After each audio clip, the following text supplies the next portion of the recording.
5, 4, 3, 2. Oh, I wasn't supposed to say the 2. Oh.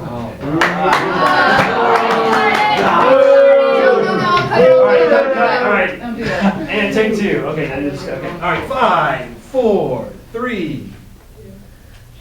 And now it's time for sample test 8, part 2 with the live studio audience. All right. Now we're going to talk about some convergence and divergence. Let's see who's ready.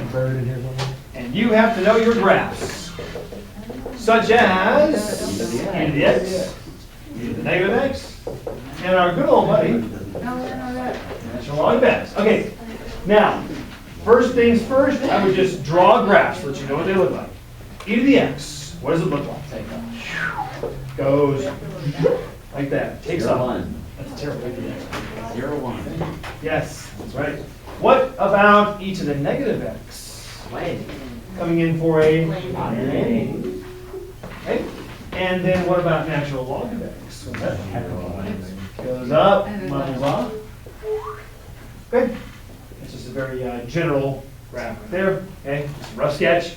But that's all we need for these because it says which function is convergent as x approaches infinity. Okay, as this one approaches infinity, what are the y's approaching? Infinity. Infinity, yeah. As this one, as the x's approach infinity, the y's, oh, they level off, don't they? Son? Steve? All right.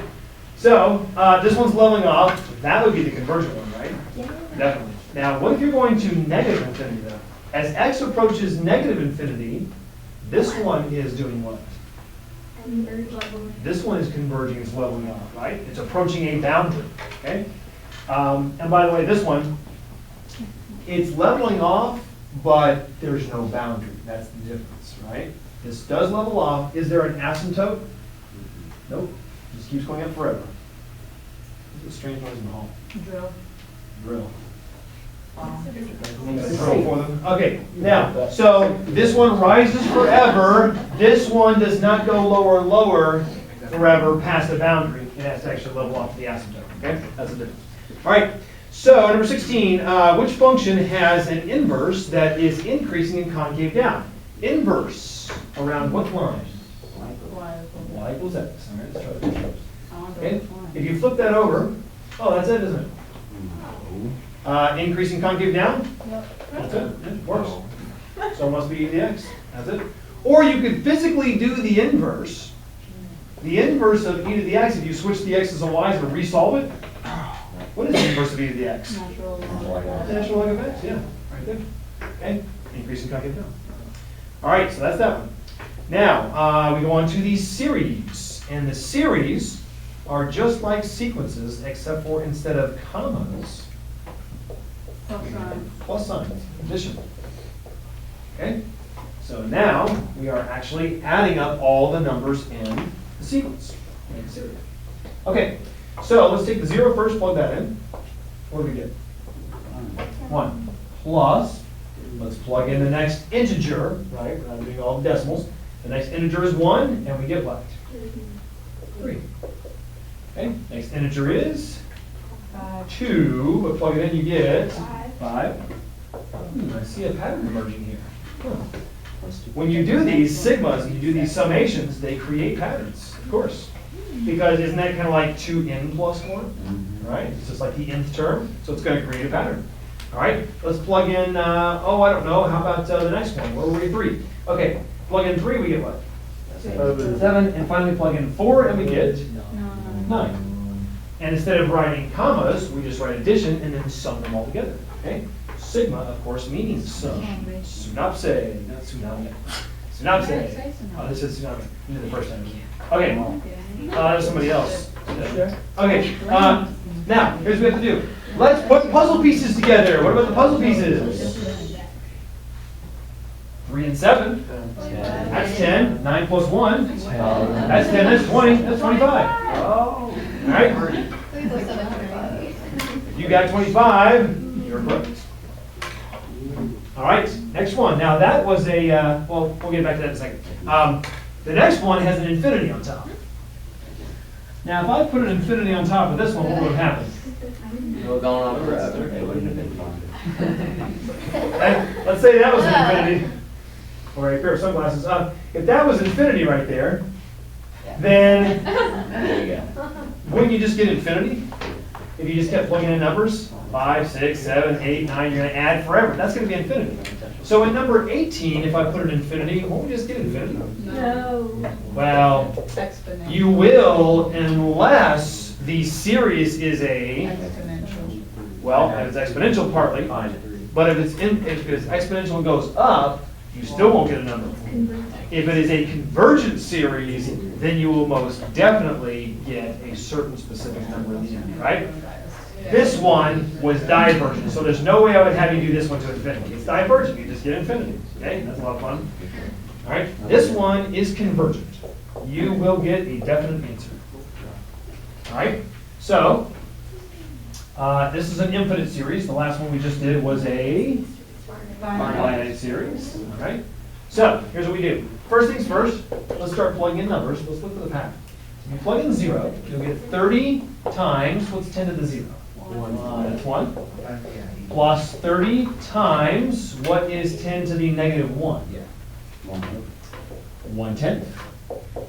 Plus 30 times, let's try 2 now. Plug that in, that would be 10 to the negative 2 is 1 over 100. Okay.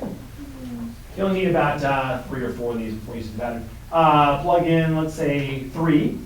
What is 10 to the negative third? That's 1 over 1,000. Okay? And as you can see, the numbers are going to get smaller and smaller and smaller. Aren't they? Okay? There's your convergence right there. All right? So we get 30 plus, that's going to make what? Okay, sure. 3. Cross cancel. Cross cancel a pair of zeros right here. 3/10. Cross cancel a pair of zeros right there. That's getting very small. Very, very small. Okay? And you just keep adding those on. Now, you have to add forever, but not really. Okay? You can use the shortcut.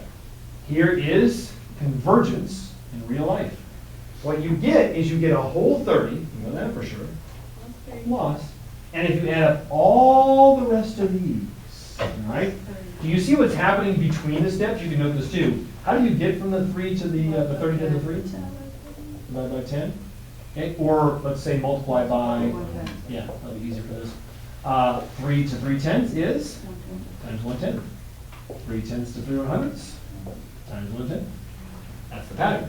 So if the pattern is to divide by 10, divide by 10, divide by 10, then all this circle right here, all the way to infinity, only amounts to what fraction of 30? That would be 1/9. Because it's always 1 less than that number right there. Okay? There's actually a formula for it, but don't memorize the formula, just know that. Okay? So if you keep dividing by 10 all the way to infinity, you essentially have 1/9 of the original term after you add up all those right there. It works every time. Okay? And 30/9 is the same thing as, let's reduce that. What's that going to be reduced? I have no idea. 10/3. Divide by 3, all right? Okay, 30 over 9 is 10/3. Otherwise known as, what, 33 and 30. yeah, exactly, that's just 3 1/3, isn't it? Okay, there's a mixed number. A rare opportunity in Mr. Wade's class to actually put a mixed number instead of an improper fraction, right? And 30 plus 3 1/3 is going to be 33 1/3. Because you're just tacking on another 3. Yeah. Yeah, and eventually you're adding on such small, insignificant terms that you cannot get past that boundary. That is the horizontal asymptote right there. Okay, and the convergence, essentially. All right? And there it is. And sure enough, if you try up here, you can see it. 30 plus 3, that's 33 already. Isn't that 0.3 right there? So that'd be 33.3. Isn't that 0.03? So that'd be 33.33. And on the next one,